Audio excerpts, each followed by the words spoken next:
3, 2, action.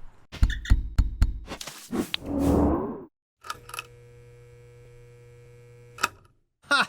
What is crackin', Hope Nation? It is your friendly neighborhood Kevin Hines, and this is another round of Ask Kev, where you ask the questions all throughout the interwebs, and I cultivate your answers into a pot and a bowl of stew, and I mix that stew together to form the answers to your questions right here on youtube.com/Kevin Hines. Hit subscribe right over there, click the bell right over here, and share this with about 10,000 of your best friends. Okay, the question is, how do I make my marriage work when one of us has a mental illness? That person being me. I live with bipolar disorder type 1 with psychotic features, which is a mouthful for anybody. It was when they diagnosed me with it at 17, when they re-diagnosed me with it at 19, and when they triply diagnosed me with it at 23. Anyway, how do we make the marriage work? Well, I will tell you the simple answer. Rigorous honesty. Always being remarkably honest about what we're going through on both ends. So when I'm struggling mentally, she knows everything I'm going through, everything I'm dealing with, and knows how to accommodate and shift and make sure that I'm safe that day. So when I'm having a depressive episode, I tell my wife. When I'm manic, I know I'm manic first, and I let her know. If there's a moment of slip in the recognition of one of my symptoms, she lets me know that I'm going through it and I need to calm down.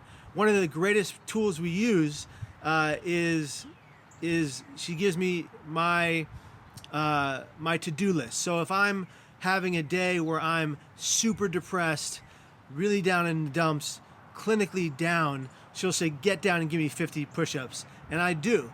So I listen to my wife when she says I'm going through it, if I'm not self-aware in that moment in time. So together we make a great team. We know what to do together. We know how to battle it together. And we tell each other the truth at every turn so that each of us can get through the day together as a team and a unit. And it means that the marriage can work and that we're unstoppable, unbeatable, unbreakable, as they say.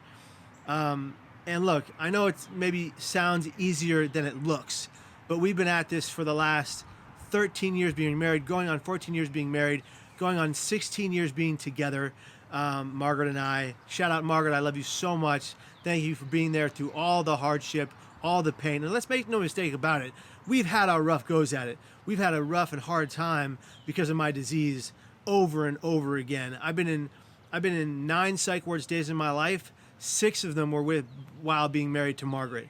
And yes, I walked into those myself, but she was just right there holding my arm, walking me to my right or left side just the same.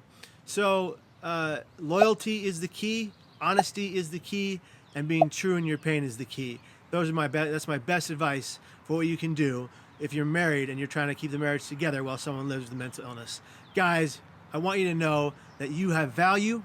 You matter, you're important to me, you are loved, and if nobody else says it today, I love you, and I want you to stay. Be here tomorrow and every single day after that. And hey, check out this new Be Here Tomorrow shirt we've got going on here. I'm gonna tilt down here. Look at that. There it is, and look at that on the bottom, that sea lion, Herbert, that saved my life. Pretty epic. We've got that up on the shop right now, kevinhines.com/shop. Check out your new Be Here Tomorrow merch today. Be well. Be kind, compassionate, loving, caring, empathetic, and non-judgmental to every single person you ever come into contact with. And be here tomorrow and every damn day after that. You are valued, you are loved, and you are worthy. Bye, guys. See ya.